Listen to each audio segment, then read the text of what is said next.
Hi అండి అందరికీ. ఈరోజు కథ పేరు వచ్చేసి మాయా పుస్తకం, ద మ్యాజికల్ బుక్. కథలో ఉన్న బాబుకి బుక్స్ చదవడం అంటే చాలా ఇష్టం. ఇంకా వాళ్ళ తాతయ్యకి మెమొరీ పవర్ ఎక్కువగా ఉంటుంది.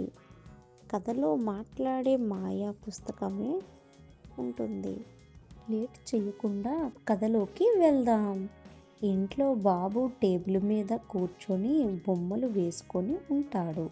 వాళ్ళ తాతయ్యతో అంటాడు, నేను ఏమి చేసినా బాగా రావడం లేదు, చాలా కష్టంగా ఉంది అని అంటాడు. అప్పుడు వాళ్ళ తాతయ్య నవ్వుతూ, అందుకే నీకు ఒక సర్ప్రైజ్ తీసుకొని వచ్చా అని అంటాడు.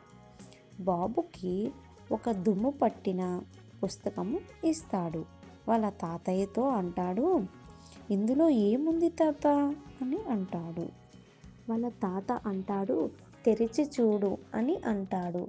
బాబు తెరిచి చూస్తే పుస్తకము వెలుగులు విరజల్లుతూ మాట్లాడుతుంది. అప్పుడు మాయా పుస్తకం అంటుంది, హలో బాబు, నేను మాయా పుస్తకం.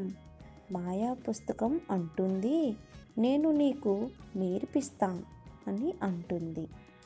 అప్పుడు బాబు ఆశ్చర్యంగా, వాహ్, ఈ మాయా పుస్తకం మాట్లాడుతుందా అని అంటాడు. అప్పుడు బాబు పేజీ తిప్పగానే బాబు పుస్తకము కలిసి మాయాలోకంలోకి వెళ్తారు. ఆ మాయాలోకంలో రంగుల చెట్లు, ఎగిరే పెన్సిళ్ళు, నాట్యము చేసి ఏబీసీ అక్షరాలు ఉంటాయి. అప్పుడు మాయా పుస్తకం అంటుంది, నువ్వు ఏదైతే బొమ్మలు గీస్తున్నావో నేను ఆ లోకంలోకి తీసుకొని వచ్చేసా అని అంటుంది. అప్పుడు బాబు అంటున్నాడు, నాకు 5 నెంబర్ నేర్చుకోవాలని అనుకుంటున్నా అని మాయా పుస్తకంతో అంటాడు. అప్పుడు 5 నెంబర్తో ఉన్న క్యారెక్టర్ బయటికి వస్తుంది. 5 క్యారెక్టర్ అంటుంది, నా దగ్గర 5 గిఫ్ట్స్ ఉన్నాయి అని అంటుంది. అలా 5 క్యారెక్టర్ గురించి నేర్చుకుంటాడు.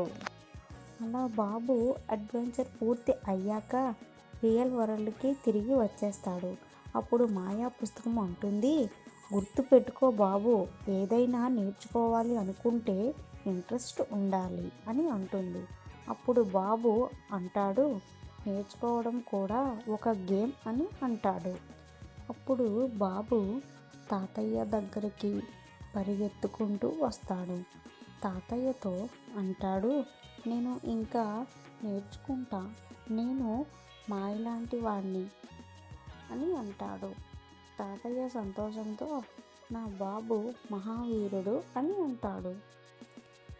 తాతయ్య బాబుతో అంటాడు, నేర్చుకోవాలని ఉంటే ఏదైనా సరే సులభంగా నేర్చుకోవచ్చు.